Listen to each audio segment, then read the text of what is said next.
Joining me this week is CEO of Axonify, Carol Leaman. Carol, thanks for being on the show. My pleasure. Can you tell us a little bit about how your company helps frontline workers train and communicate? Absolutely. So, we are a frontline focused training solution.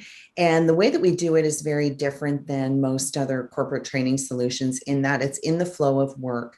So, when the associate has 3 to 5 minutes a shift, or in whatever kind of work environment they are, they're typically deskless, walking around, doing things that they're tasked to do every day. So, having something they can do in 3 to 5 minutes when, for example, a customer is not around or they just want a quick mental break is far superior than needing to be pulled away into a back room, watching computer based training for hours or combing through manuals and reading documents.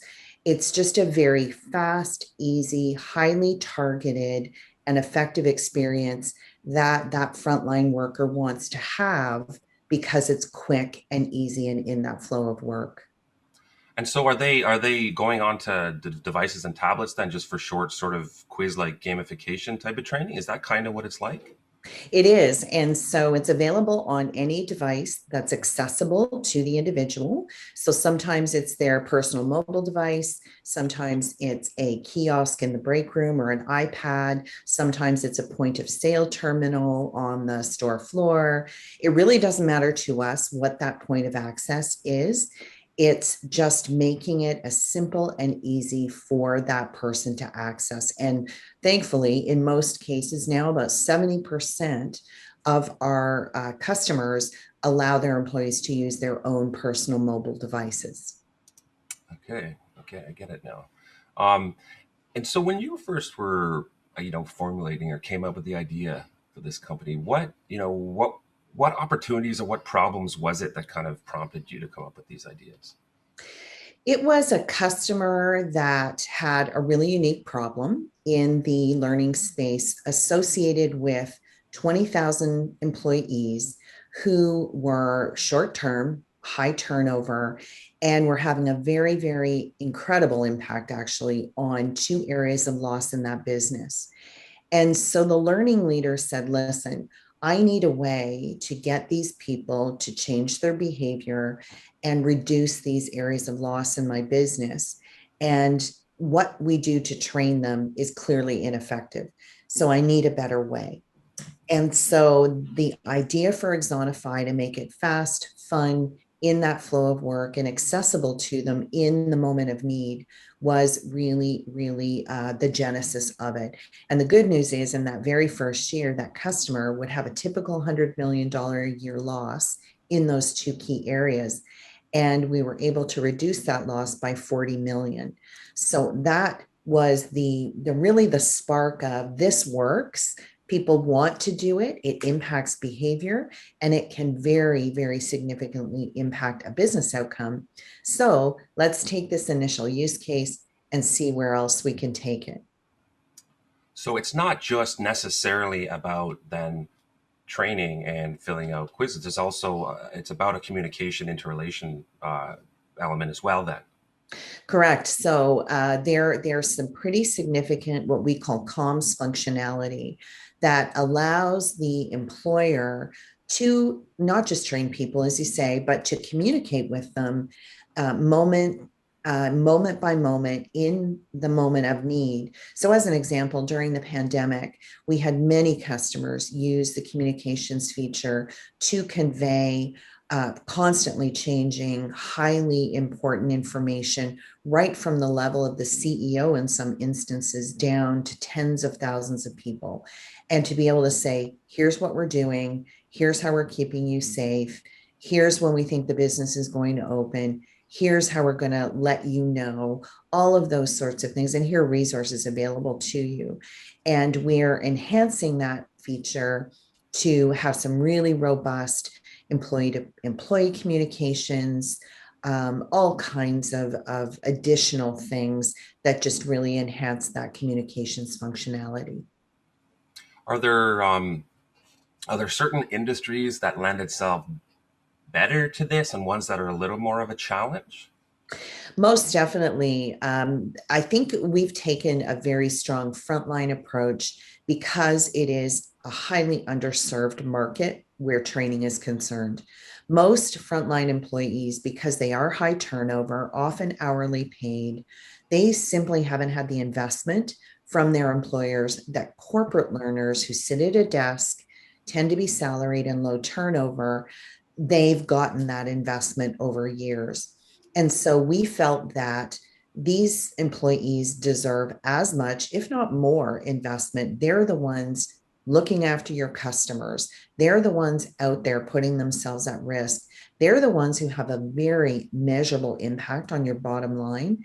And so, why wouldn't you want to enable them in the best way possible to help you achieve those business outcomes? And because of the nature of their work being roving around in many cases, not sitting at a desk, not working regular hours.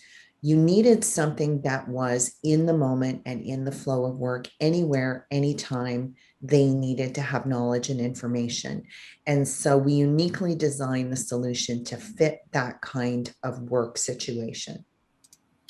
And what are some of the, you've obviously worked with many companies now of different sizes in this regard, and what are some of the barriers you're aware of, you see between communication between employees and employers or management? Well, the lack of communication, to be honest with you, is probably the biggest barrier.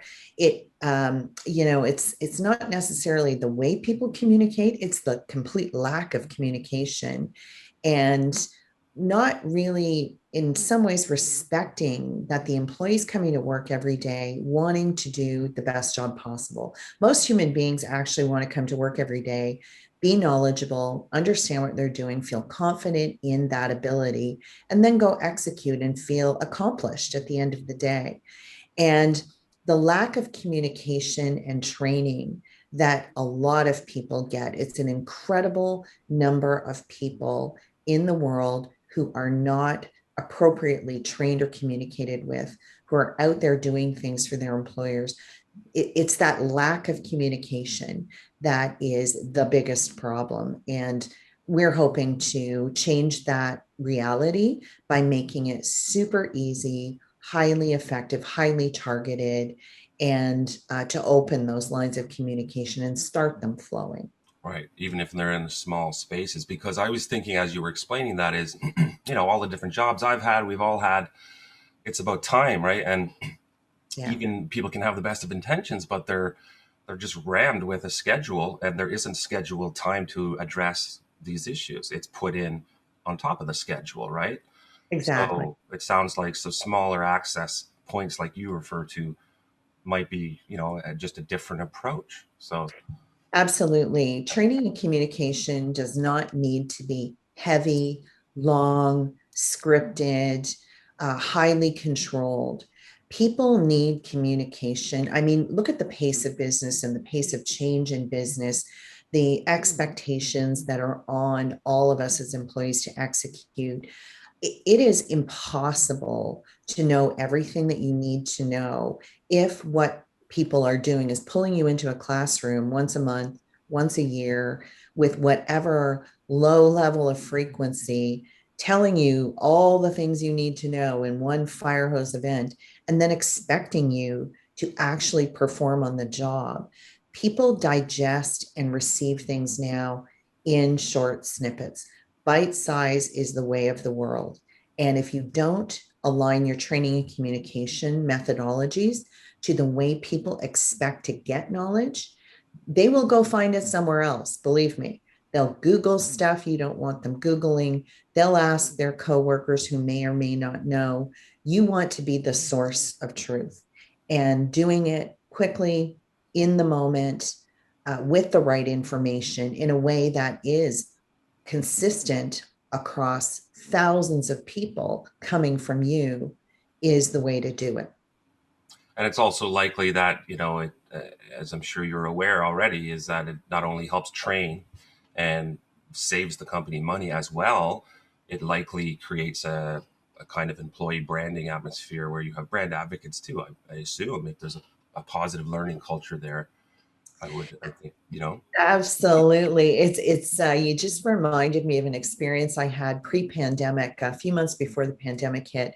I was in New York City and Foot Locker is one of our customers. And so I had some time in the evening. I decided to go into a Foot Locker store and buy a pair of running shoes. And I walked up to an associate and asked her about a particular pair of shoes. In fact, she approached me, which is what you want. You want the associate approaching you. And I was looking at a pair of shoes. And so I casually said to her, hey, what kind of training do you get? And she pulled out her phone and she goes, oh my God, we use this cool thing called Lace Up. And I can train on anything I want. I get some required stuff, I get some additional stuff. And she was she was such a great Foot Locker ambassador for that brand. And so I said to her, do you feel more connected to Foot Locker because of the way that they provide this information to you? And she goes, oh, I am so glad our leadership took this approach. It's the best training we've ever had. And I could sense her pride in the organization and the way that she was being enabled to perform better in her job. So, absolutely, it has an impact on the way people feel about where they work when they feel like that employer is supporting them in exactly the ways that they need. So, of course, then I told her that it was my company. And she was absolutely thrilled to bits. We took pictures. It was a great experience. Oh, that sounds great. Um, and so with your own company, you know, what are some of the things that are, you know, important for you to keep your employees motivated? We do all kinds of things. And, honestly, it goes to something I alluded to a moment ago. We go out of our way to make people at Axonify feel great pride in their work. And the way that we do that is multifaceted, but one of the key ways is to apply for awards for our technology. We have won many, many awards with customers in many cases for what we're helping them achieve. We celebrate wins all the time. We look at ways in which we can raise up different areas of the business. We at our biweekly company meeting, we have a section called Living Our Values, and anybody at Axonify can hold up another Axonifier for something wonderful that they've done. And we have so many people do that every couple of weeks at the meeting that you almost have to cut it off because it's just so, there's so much of it. So we try to keep people as motivated as possible through interesting work, meaningful work, celebrating those successes, showing them that our customers love it. All things that we can think of to keep people engaged and wanting to be here. And so, my final question: well, I guess none of us really fully know what our summers are going to look like, but what's the biggest things on your plate right now for the next few weeks and months? Well, we just announced a large strategic investment by a private equity firm out of California, Leaman Capital. And so we're in the process right now of switching our board to a new board of directors. Our previous investors who've been with us for a number of years, wonderful people, are all exiting the business, and we're carrying on with a new strategic investor. So that's going to consume a lot of my time. We have tons of product to build, tons of customer requests, tons of prospective customers that are in the pipeline that we need to bring to a close. Just on every level in every area of the business, everybody is super busy. But of course, somebody asked yesterday at our team lunch whether we were going to start our half day Fridays again soon. We usually do that on the May 24th weekend. So I expect it'll be a busy summer, but we're also hoping to give people some time to enjoy a little bit of an extra long weekend every weekend. Listen, Carol Leaman, thank you very much for chatting today. It's been a very, very interesting conversation. Much appreciated. My pleasure. Thanks, David.